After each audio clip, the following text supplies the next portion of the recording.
Welcome back to News Insights. Pastor Kingsley, did you hear of Ghana's President-elect visiting Nigeria? Yes, yesterday, right? Yes, I think you're a person that said they don't visit Nigeria now.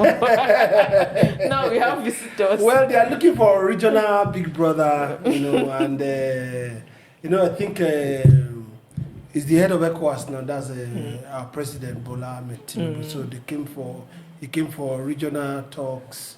Introduced himself and all that stuff. Nigeria, whichever way you like it, we are a big nation.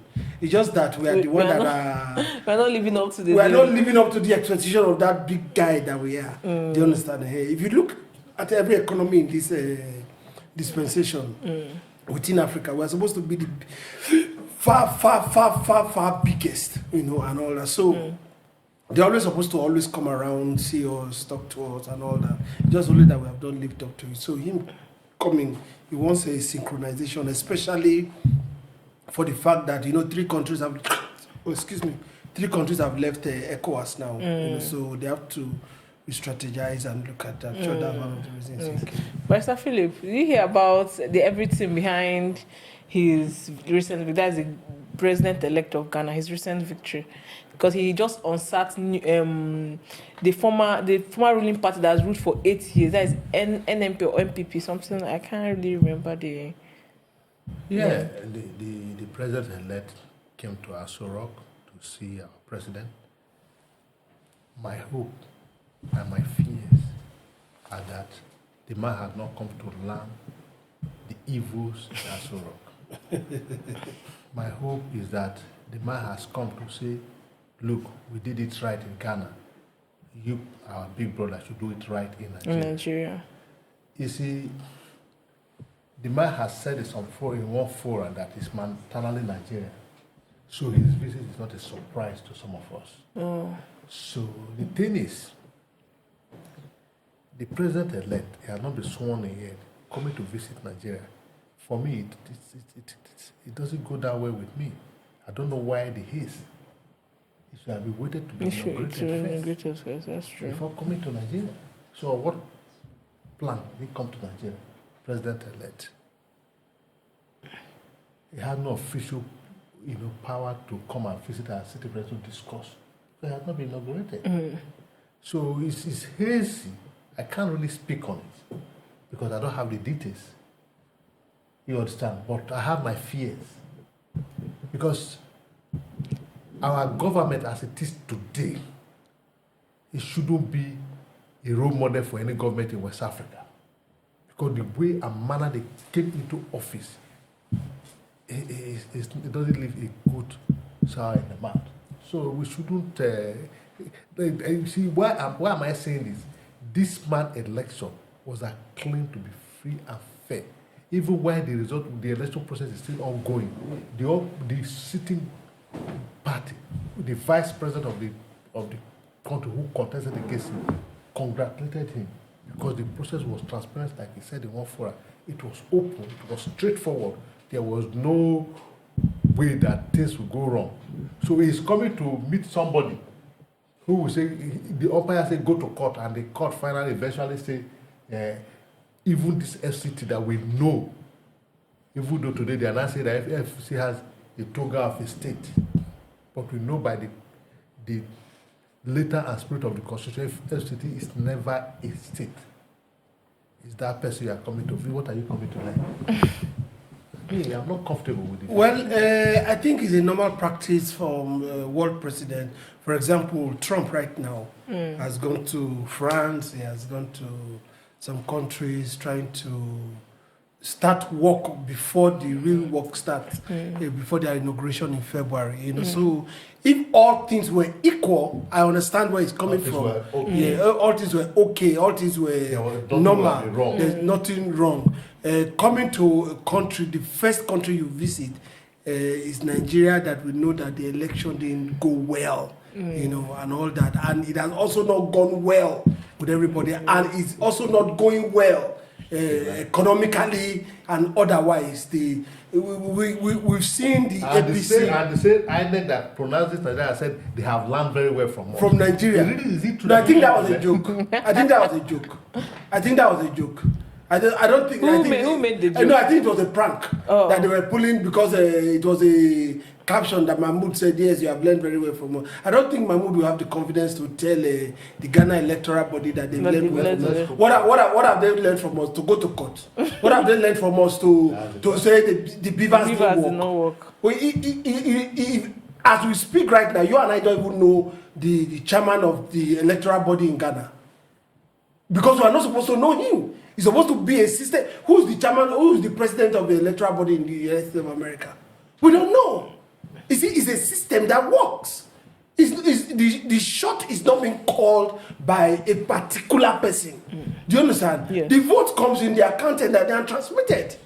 I don't know if you understand. Yeah, so for the person that said go to court was Mahmoud. It was not even the APC that said go to court. It was Mahmoud. I don't know if you understand. You know, so things are not going well with us as it is right now. We can all see it. It's not what we are pretending about. It's not what we are castigating the president about that blah blah blah. No. I mean, we can see the president every day putting people in office that are only Yorubas. Do you understand? I think strongly that the Ghanaians should be wary of the man they have elected for fraternizing with Tinubu, even before his inauguration. I do hope that this man will not copy the Tinubu. You know, Mr. Pastor Kingsley said something. He said that, just like Trump has visited France and everything, he's trying to get everything in order before he starts the main work. The reason, so what's the reason for visiting Nigeria? What can you get? The reason is for what was stated. The reason why he came is for regional peace. Okay. Do you understand? Peace, integration, and that integration is both political and economical. That's what they always say. Let's take them by their face look, by the books, and say this we believe. You see, like I said, Nigeria is a big country. What's the population of Ghana? I agree. Not up to 60 million. No, do you understand? Nigeria, we're over 200 million. And we are big, we are large. Our economy is large. Everybody should naturally aggravate or come towards us. Do you understand? And all that. It's only that we have not put our feet on the ground. The South Africa we talk about. Look, most of the things that we have in South Africa, the economy, they are mostly imported technology and they are assembly plants. And I said something here the other day. I said there are no country that develop without, number one, power, that's electricity. Number two, iron. You see? And these are the things that we falter on. I just read on the news, just now that Akwa Ibom said they've declared emergency on power. Every state should do that. Every state government, what are they doing? To Tinubu's credit, he has divulged that you can go ahead and develop your own power sector. What are we using here right now? It's solar, purely solar. We are off the grid. Everybody can do that, and all that. So why must it be concentrated in one place? So we have not pulled our weight. If not on a norms, people like Burkina Faso, Mali, Niger, will say the benefit they are benefiting from Nigeria will not let them have the man that say that we are going on our own. You will chop stone. Do you understand? But we have not pulled the weight that we are supposed to. If all things were to be all right, everybody will be going where that our democracy is working the way democracy should work. Yes, any West African president-elect should come to Nigeria. But the reverse is the case. The reverse is the case. We are here talking about how the ruling party is boasting every day how it's going to capture state A, state B, state C. They're not talking about how they are going to develop Nigeria. Exactly. They say we are capturing states. Is that the one you should encourage people to come and be visiting so that they will go and replicate the same thing? Because they're not going, if you see, you can't give what you don't have. That's true. You understand? It is what is inside of you that comes out of you. So it's what they are giving to us that they are going to give to others. And that's a bad example. Nigeria used to be ahead of all other African countries when during the apartheid days in South Africa. We led the war in Liberia, the apartheid in Zambia, in Sierra Leone. We took the forefront, and then the world know, and we deliver. But the reverse is the case today. The ECOWAS forces we had was one of the best. Was adjudged to be one of the best peacemaking this thing all around the world. All around the world. So you see that when we were being ruled by military, we have better leaders than what it have today as in quote democracy, where they say they want to capture the. He was talking about. He mentioned this the other day that when he was in school, PTDF, what they did with the proceed of the subsidy from the fuel, yes. the fuel. But today you have removed subsidy, and we cannot see the proceed of money subsidy every other day. In fact, is that what the Ghanaian president-elect to come out? The budget that we are having right now, right? Ghanaians should be worried. Don't forget the budget we are having right now. The National Assembly have not added their own. You said it, sir. Now, that's one. Secondly, the budget is also premised on borrowing 9-point-something trillion to finance the budget. It's premised on borrowing. How do you pay back? How do you pay exactly? Now, the budget you had last year was not fully implemented. Not all that it was not fully implemented. You also didn't get the projected revenue. Your projected revenue was going to be 25-point-something trillion. You didn't get it. What you have gotten as at now is about 14-point-something trillion. Now, there's a sharp increase in the budgets that you couldn't implement or that you didn't have money to fund. Then there's a serious sharp increase of about 11-point-something trillion in the new budget. Don't mind you, the new one. The National Assembly have not added their own. If it's coming out, it's going to be padded. That's what the language we know.